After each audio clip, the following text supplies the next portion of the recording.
So hello guys, welcome back to Takkar boys in Takkar's movie review. இன்னைக்கு நம்ம takers movie ரிவ்யூல என்ன படத்தை மூவி ரிவ்யூ பண்ண போறோம்னா, விஸ்வநாதன் சன்ஸ், நம்ம சூர்யா சார் நடிச்ச விஸ்வநாதன் சன்ஸ் படத்தை தான் மூவி ரிவ்யூ பண்ண போறோம்.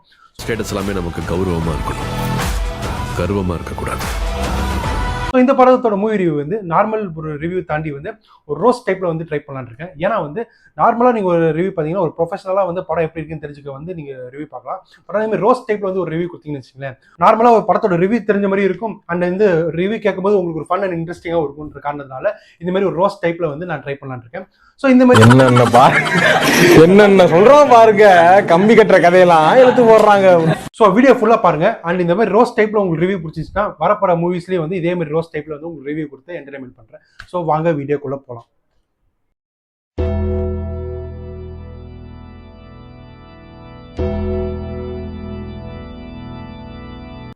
ஸோ விஸ்வநாதன் சன்ஸ் இந்த படத்தோட ஒன்லைன் என்னன்னா வந்து ஒரு பெரிய பிசினஸ்மேன், ஒரு பெரிய மல்டி மில்லியனர், அவரோட நெக்ஸ்ட் ஜென்ரேஷனான அவருக்கு அடுத்த வாரிசு வேணுன்றதுக்காக ஒரு ஸ்டெப் எடுக்கிறது தான் இந்த படத்தோட ஒன்லைன் இருக்குங்களா.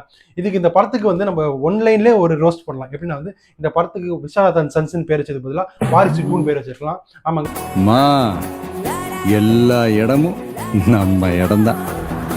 ஒரு பெரிய மல்டி மில்லியனர், இப்ப பெரிய பிசினஸ் மேனுக்கு அடுத்த ஜென்ரேஷன் இல்லாம ஒரு வாரிசு இல்லாம இருந்துச்சுன்னா அந்த சகாப்தமே அதோட முடிஞ்சிடும். அந்த அவ்வளவு பெரிய சொத்து மதிப்பு அண்ட் அவ்வளவு பெரிய பிசினஸ் எல்லாமே வந்து அதோட ஸ்டாப் ஆயிடும்ன்ற காரணத்துக்காக ஒரு வாரிசு வேணும்னு நம்ம ஹீரோவோட அம்மா வந்து ராதிகா சரத்குமார் இருக்காங்களா, அவங்க வந்து சொன்னதுனால வந்து வாரிசு ஏற்பாடு பண்றதுக்காக நம்ம சூர்யா சார் எடுக்கிற முடிவு தான் இந்த படத்துல வந்து கதையா அமைஞ்சிருக்கு. அபய்க்கு போன் மேரோ டிரான்ஸ்பிளான்ட் பண்ணி ஆனோம். அந்த பிஞ்சு உடம்புல படம் ஸ்டார்டிங்ல பாரிஸ்ல நடக்கிற ஒரு ஒலிம்பிக்ஸ்ல நம்ம சூர்யா சார் வந்து ஒரு ஷூட்டிங் காம்படிஷன்ல கலந்து ஒரு கோல்டு மெடல் அடிக்கிறாரு. அப்படிதான் படத்தை ஸ்டார்ட் பண்றாங்க. அண்ட் அதுக்கப்புறம் வந்து இந்த கோல்டு மெடலுக்கும் இந்த ஒலிம்பிக்ஸ் நடந்ததுக்கும் இந்த படத்துக்கு ஏதாவது சம்மந்தம் இருக்க கேட்டீங்கன்னா கண்டிப்பா இல்ல. எதுக்கு வச்சாங்கன்னே தெரியல. பட் ஆனால் ஒரு டைலாக் சொல்றதுக்காக வச்சிருப்பான்னு நினைக்கிறேன். என்ன பைத்தியமா இல்ல பைத்தியமா நடிக்கிறானா டேய், அதான் சொல்றேன்லடா. டைலாக்ல வந்து சூர்யா சார் சொல்லுவாரு, ஜெயிக்கிறத ரொம்ப உழைக்கணும், ஆனால் ஜெயிச்சதுக்கு அப்புறம் வந்து அதை நடிச்சுக்கிட்டே ரொம்ப நாள் இருக்கக்கூடாது, அடுத்த ஸ்டெப் நோக்கி போகணும் அப்படின்னு சொல்லியிருப்பாரு. அந்த ஒரு டைலாக்காக தான் இவ்வளோ பெரிய சீனே வச்சிருப்பாங்கன்னு நினைக்கிறேன். அதுக்கப்புறம் இந்த படத்துல வந்து இந்த ஒலிம்பிக்கோ இந்த ஸ்போர்ட்ஸ் சம்மந்தப்பட்ட ஏதாவது கண்டென்ட் வந்துச்சுன்னா கண்டிப்பா இல்லை. அதுக்கப்புறம் படம் எப்படி டிராவல் ஆகும்னா, நம்ம ராதிகா சரத்குமார் வந்து நம்ம குடும்பத்துக்கு ஒரு வாரிசு வேணும், நம்ம உன்னோட இந்த சகாப்தம் முடிஞ்சிடக்கூடாது, உனக்கு வயசு 40 ஆயிடுச்சு, சீக்கிரம் ஒரு கல்யாணம் பண்ணி என் கையில் ஒரு பேரனோ பேத்தியோ கொடுன்னு நம்ம ராதிகா சரத்குமார் சொல்லுவாங்க. பட் ஆனால் நம்ம சூர்யா சார் வந்து ஒரு பேரனோ பேத்தியோ தானே உனக்கு வேணும் அப்படின்றதுக்கு நம்ம கல்யாணம் தான் பண்ண அவசியம் இல்லைட்டு வேற ஒரு டிசிஷன் எடுப்பாரு. என்ன டிசிஷனா, சரகேட் மதர் அப்படி ஒரு டிசிஷன் எடுப்பாரு. அதாவது இவர்கிட்ட இருக்க ஸ்பெர்மை வச்சு ஒரு வாடகை தாய் மூலியமா வந்து குழந்தை பெற்றுக்கலாம்னு சொல்லி அமெரிக்கா போவாரு. சான் பிரான்சிஸ்கோல எனக்கு ஒரு ஃப்ரெண்ட் இருக்கா, ஒரு தடவை மீட் பண்ணி அமெரிக்கா போய் சில ட்ரீட்மெண்ட்லாம் எடுத்து சில மெடிக்கல் டெஸ்ட்லாம் பண்ணி ஒரு 365 டேஸ்க்கு அப்புறம் ஒன்று காட்டுவாங்க. 365 டேஸ்க்கு அப்புறம் வந்து நியூயார்க்கில் சான் பிரான்சிஸ்கோல நம்ம சூர்யா சார் வர மாதிரி வரும்போது எப்படி வருவார்னா ஒரு குழந்தைய கூட்டிட்டு வர மாதிரி காட்டுவாங்க. எனக்கு என்னன்னா அந்த குழந்தைக்கு ஒரு வயசு இருக்கும் இருக்கும், ஆனால் 365 டேஸ்ல எப்படி குழந்தை பெற்று அந்த குழந்தைக்கு ஒரு வயசு ஆச்சுன்னு எனக்கு தெரியல. அதுதான் இந்த படத்தோட ஹைலைட்னு நினைக்கிறேன். பொழுது விடிய விட மாட்டேங்கிறாங்களே ஐயா.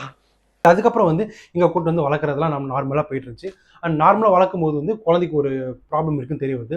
என்ன ப்ராப்ளம்னா, பேக் ஸ்பைனலில் வந்து ஏதோ ஒரு போன் வந்து ஒரு ப்ராப்ளமாக இருக்குது. அந்த போனை வந்து சர்ஜரி பண்ணும், ரீப்ளேஸ்மெண்ட் பண்ணும். அது வந்து பேரண்ட்ஸில் ஒன்று அப்பா கிட்ட இருக்கும், இல்லை அம்மா கிட்ட இருக்கும். பேரண்ட்ஸ் கிட்ட யார்ட்டையா ஒருத்தங்கிட்ட இருக்கும் அப்படின்னு சொல்லியிருப்பாங்க. ஸோ யார்ட்டையா இருக்குமா ஃபர்ஸ்ட் சூர்யா சார் செக் பண்ணும்போது அவர்கிட்ட எல்லாம் தெரிஞ்சு போச்சு.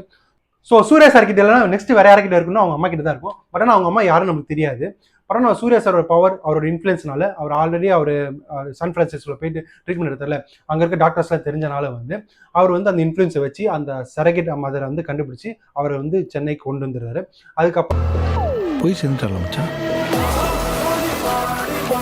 அப்புறம் ட்ரீட்மெண்ட் பண்ணுறாரு. ட்ரீட்மெண்ட் பண்ணுற நேரத்தில் வந்து நம்ம சரகேட் மதர் இருக்காங்களே, அதாவது அமிதாப் பச்சன், இந்த பையனோட அம்மா வந்து அமிதாப் பச்சன் தான். அவங்களுக்கு ஜஸ்ட் 22 இயர்ஸ் தான் ஆகுங்களா. பட் ஆனால் வந்து அவங்களோட காலேஜ் ஃபீஸ்க்கு சம்திங் வந்து $50,000 வந்து சரகேட் மதராக இருந்தால் கொடுப்பன்ற காரணத்துக்காக வந்து அவங்க அந்த குழந்தைய பெற்றுக்கு ஒத்துக்கின்னு அந்த குழந்தைய பெற்று கொடுத்துருவாங்க. அதுக்கப்புறம் வந்து இவங்க சரி திருப்பி நம்மளுக்கு வந்து காசு நிறைய கடன் இருக்குது, திருப்பி நம்ம வந்து ஹெல்ப் பண்ணால் அவங்க காசு கொடுப்பாங்கன்னு அதை நம்பி சென்னைக்கு வந்துடுறாங்க. சொந்தக்கார பொண்ணு, மதர் சைடா ஃபாதர் சைடா, பேபி சைடு. அண்ட் சென்னை வந்ததுக்கு அப்புறம் வந்து அந்த குழந்தைக்கு சர்ஜரிக்கு பிஃபோர் ஒரு 2-3 டேஸ் இருக்கும். அந்த சர்ஜரிக்கு ஆஃப்டர் 1-2 வீக்ஸ் இருக்குல்ல, அந்த டியூரேஷன் தான் சூர்யா சார் கூட நல்லா டைம் ஸ்பெண்ட் பண்ண டைம் கிடைச்சது.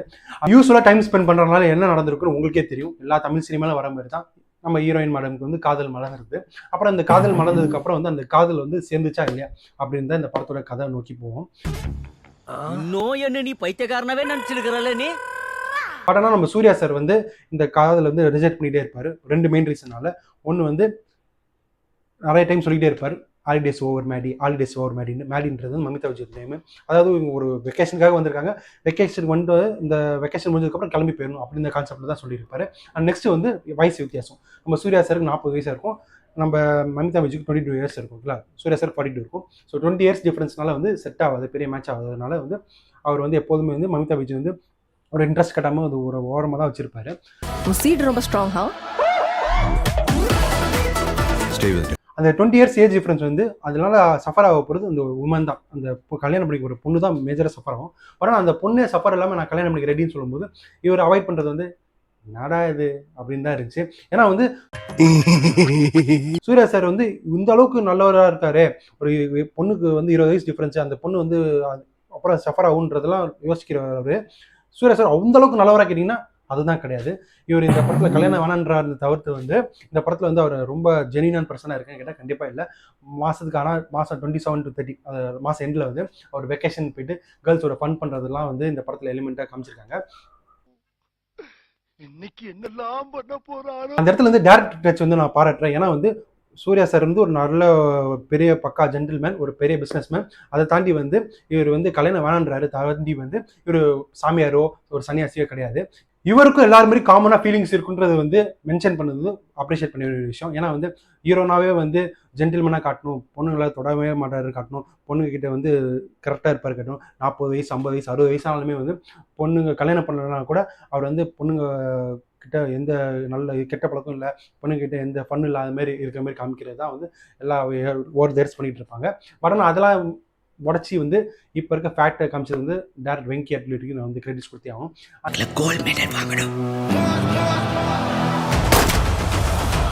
அண்ட் அதை தாண்டி வந்து இந்த படத்தில் வந்து சம்மந்தமே இல்லாமல் வந்து படம் ரொம்ப நேரம் நான் ஓடிட்டு இருந்தான், சம்மந்தமே இல்லாமல் வந்து படம் ட்ராக் மாதிரி போகும். அப்போனா வந்து நீங்கள் நோட் பண்ணிக்கணும், ஆஹா படம் ட்ராக் மாதிரி போகுதுன்னா இங்கே இடத்துல வந்து ஒரு ஹீரோக்காக ஒரு பில்டப் சீனோ இல்லை ஹீரோக்காக ஒரு ஃபைட் சீனோ ஸ்கெச் பண்ணி இருக்கிற நம்ம டேரக்டர். போன சீனில் வந்து கிரெடிட் கொடுத்தேன் டேரக்டர் வெங்கி அட்லிக்கு, அந்த கிரெடிட் வந்து இங்கே பிடிக்கிறேன் நான். ஏன்னா வந்து எல்லாம் ஒன்னால 2 சீனில் வந்து ஆர்டிஃபிஷியலாக வந்து இந்த இடத்துல சண்டே வர வைக்கிறோம். நம்ம த ஒன் சூர்யா அண்ணனுக்கு வந்து நம்ம வந்து சூர்யா சார் ஃபேன்ஸ்லாம் அவங்க தேட்டர் செதற விடுற மாதிரி 2 சீன் இந்த நடுவில் சொல்லணும்னு சொல்லியிருப்பாரு. அதில் ஒரு சீனில் வந்து அல்டிமேட்டாக இருக்கும். எப்படின்னா வந்து ஒரு ரெஸ்டாரண்ட்டில் ஃபைட் நடக்கிற மாதிரி, அந்த ரெஸ்டாரண்ட்டில் ஃபைட் நடக்குது, ஒரு அணையத்தை தட்டி கேட்குறாரு சூர்யா சார். ரெஸ்டாரண்ட்டில் போட்டு எல்லாரும் பிறந்துடுறாரு. இந்த ரெஸ்டாரண்ட் ஓனர் இருக்கார்ல அவர் தான் போட்டு பழப்பாரு. அந்த ரெஸ்டாரண்ட் ஓனர் பதிலுக்கு ரிப்ளை கொடுக்குறது ஃபைட் பண்ணுறதுக்குள்ளே வந்து அந்த ரெஸ்டாரண்ட் வாங்கிடுவார். புரிஞ்சுதா உங்களுக்கு? அதாவது அவனை சொல்லி நிறுத்துங்களேன்டா, அவன் நிறுத்துற அந்த லூசுக்கு மட்டும் வந்துட்டே இருக்கான் போடுறா. உன்னை அடிப்பேன், அடிச்சதுக்கு அப்புறம் வந்து நீ என்னை வந்து அடிக்கிறதுக்குள்ளே வந்து அந்த ரெஸ்டாரண்ட் வாங்கிடுவேன், நீ வெளியே இந்த ரெஸ்டாரண்ட் வெளியே போகிற மாதிரி பண்ணுறேன் அப்படின்னு சொல்கிறது வந்து ஒரு ஃபீல் குட் மூவின்றீங்க.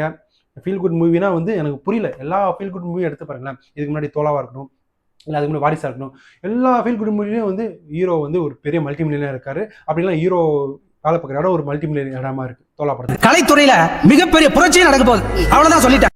அதை தாண்டி வந்து நார்மலாக ஒரு ஃபீல் குட் மூவி கொடுக்க முடியாதா? ஏன்னா வந்து ஒரு சாதாரண ஹீரோ வந்து ஒரு குடிசையில் வாழ்ற மாதிரி ஒரு ஃபீல் குட் மூவி கொடுக்க முடியாதா?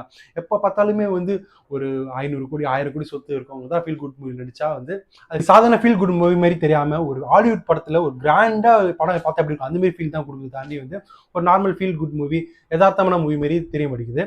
I've never been someone's responsibility. And இந்த தாண்டி வந்து இந்த படத்தில் வந்து இன்னொரு ட்விஸ்ட் இருக்கும். எப்படின்னா வந்து நம்ம ஹீரோக்கு வந்து இன்னொரு அம்மா இருக்க மாதிரி, அதாவது சித்தி, அதாவது செகண்ட் ஒய்ஃபு, அவங்க அப்பாவோட செகண்ட் ஒய்ஃபு காட்டுவாங்க. அந்த ஸ்டோரியை பேஸ் பண்ணி செகண்ட் ஹாஃப் போகும். செகண்ட் ஹாஃப் அப்போ வந்து உங்களுக்கு வந்து ட்ராகாக இருந்தாலுமே வந்து அந்த எமோஷனல் பாண்டிங் வந்து ஒன்ஸ் வந்து அவங்க அம்மா இறந்ததுக்கப்புறம் உங்கள் சித்தி வீட்டில் வந்து அந்த கல்யாணத்தை எடுத்து நடத்தும் போது வந்து அவங்க சித்தி பட்ட கஷ்டங்கள், அப்புறம் செகண்ட் ஒய்ஃப்ன்ற லேபிளோட சுற்றுறதுலாம் வந்து ஏகப்பட்ட ஸ்ட்ரகிள்ஸை ஃபேஸ் பண்ணதெல்லாம் வந்து காட்டும் போது சூர்யா சார் வந்து கொஞ்சம் புரிஞ்சுப்பார், ஓ இவங்களும் கஷ்டப்பட்டுருக்காங்க, இவ்வளோ நாள் நம்ம ஏட் பண்ணியிருக்கோம், அது தப்பு. ஸோ இந்த கல்யாணத்தை வந்து நான் தானே நடத்தி காட்டுவேன்ட்டு அந்த செகண்ட் ஒய்ஃபுக்கு ஒரு பொண்ணு இருக்குங்களா, அதாவது சூர்யா சாரோட தங்கச்சி, இந்த கல்யாணத்தை நான் வேற லெவலில் ஜாம் நடத்தி காட்டுறேன்னு பாரு. எந்த லெவலுக்கு இறங்கி அடிமட்ட வரைக்கும் போய் அலசுவோம். அதுக்கப்புறம் வந்து எல்லா பிரிஞ்ச சொந்தங்கள்லாம் இந்த கல்யாணத்தில் சேர்க்க ட்ரை பண்ணுவார். அப்போது வந்து நடுவில் வந்து ஒரு சம்மந்தமான ட்ராக் போகும். அப்போனா நீங்கள் நோட் பண்ணி வைக்கலாம். ஆல்ரெடி சொன்ன மாதிரி திருப்பி ஒரு ஃபைட் சீன் இறக்குறாங்க சூர்யா சாருக்காக அப்படின்ட்டு வெங்கி அட்லரி முடிவு பண்ணிட்டாரு. அங்கே ஒரு ஃபைட் சீன்லாம் ஒரு மாசா போட்டு பொழந்ததுக்கப்புறம் வந்து ஒரு டைலாக் கொடுத்துருப்பாரு. இவங்களை அடித்தது யாருன்னு கேட்டுக்கோங்க, யாருன்னா வந்து இந்த பொண்ணோட அண்ணன் இல்லை அப்படின்னு சொல்லும்போது வந்து அது கொஞ்சம் நல்லா இன்ட்ரெஸ்டிங் ஆயிடுச்சு. அது இந்த கல்யாணத்தை சிறப்பாக நடத்தி முடிச்சதுக்கப்புறம் நம்ம சித்தி இருக்காங்களா, நம்ம சூர்யா சாரோட சித்தி இருக்காங்களா, செகண்ட் ஒய்ஃப் இருக்காங்களா, அவங்க அப்பாவோட செகண்ட் ஒய்ஃப், அவங்களுக்கு வந்து ஒரு ஹியூஜ் ரெஸ்பெக்ட் வந்ததுக்கப்புறம், நீ ஏன் தனியாக இருக்க, 40 வயசாச்சு, உனக்குன்னு ஒரு ஃபேமிலி வேணும்ல, நீ அந்த மமிதாவே கல்யாணம் அந்த மேடியே கல்யாணம் பண்ணிக்கலாம்ல, நல்ல பொண்ணு தானே அப்படின்னு சொல்லும்போது நம்ம சூர்யா சார் வந்து நான் அவளை கல்யாணம் பண்ணிக்காமல் இருக்க 2 காரணம் இருக்குது. ஒன்று வந்து அவளுக்கு வந்து என்னோட ஏஜ் டிஃபரன்ஸ் இருக்குது, இன்னொன்று வந்து அவள் இன்னும் ஸ்டடீஸ்லாம் கம்ப்ளீட் பண்ணல, அவள் கேரியர்லாம் வந்து பாதிலே ஸ்டாப் பண்ணிட்டு என் கூட அப்படி வரன்னு ஆசைப்பட்றா, அது வந்து தப்பு. அது ஒரு ஷார்ட் டைம் ஒரு ஹாலிடேஸ்க்கு வந்த மாதிரி தான் அவளுக்கு. இப்போ அதை விட்டு அவள் கேரியர் நோக்கி போனாலும் அவளே அவள் பில்டப் பண்ணிப்பா, ஸோ அதுதான் அவளோட நிரந்தரம் அப்படி சொன்னதுனால வந்து சரி நானும் இதை அக்செப்ட் பண்ணிக்கிறேன்னு சொல்லிட்டு நம்ம மமிதா பைஜு நான் உன்னோட மூவ் ஆகிக்கிறேன்னு சொல்லி மூவ் ஆகிட்டு அங்கே போய் காலேஜ் எல்லாத்தையும் முடிச்சுட்டு கம்ப்ளீட் பண்ணிட்டுங்களா. அந்த கம்ப்ளீட் பண்ணி முடிச்சதுக்கப்புறம் வந்து திருப்பி இவங்க சேர்ந்தாங்களா இல்லையா அந்த படத்தோட கதை. போஷா, back to the future, DeLorean. இப்ப எதுக்கு சந்திரமுகி ஜோதிகா மாதிரி பிஹேவ் பண்ற? வெறும் சிம்பிள் ஸ்டோரிங்க. உங்களா தெரிஞ்சிருக்கும், ஒரு சரகேட் மதர், அவங்க மதர் வந்து போனுக்காக திருப்பி வந்து சென்னைக்கு வந்து போன் டொனேட் பண்ணுறாங்க. அதுக்கப்புறம் வந்து அந்த பழக்கத்தினால அந்த போன் டொனேட் பண்ணுற அந்த கேப்பில் வந்து நம்ம சூர்யா சாரோட பழக டைம் கிடைச்சனால ஒரு லவ் ஏற்பட்டு அந்த லவ் வந்து கடைசியில் சேர்ந்துச்சா இல்லையா தான் இந்த படத்தோட கதை. மனுஷங்க பிரியறது சண்டை போடுறதுனால இல்லைங்க, சண்டை.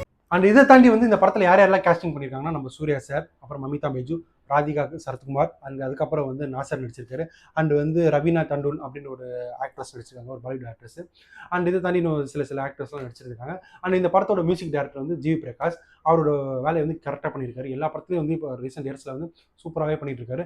அந்த வகையில் இந்த மாதிரி ஃபீல் குட் மூவிக்கு வந்து நல்ல ப்ராப்பரான சாங்ஸும் சரி, ஒரு ப்ராப்பரான ஒரு ஓஎஸ்டியும் சரி போட்டு கொடுத்துருக்காரு. அண்ட் இந்த வெங்கி அட்லரி இந்த படத்தோட டேரக்டர் இருக்குங்களா, இந்த படத்தோட டேரக்டர் இதுக்கு முன்னாடி வந்து வாவத்தி, லக்கி பாஸ்கர் எடுத்திருக்காரு. ஸோ அந்த லக்கி பாஸ்கர், வாவத்தி அந்த ஹிட் லிஸ்ட்டில் வந்து இந்த விஸ்வநாதன் சென்ஸ் ஆடாக இருக்குன்றதை நான் சொல்லிக்கிறேன். ஓகே, ஸோ நெக்ஸ்ட் மூவி ரிவ்யூவில் சந்திக்கிறேன். And temporary signing off. Bye.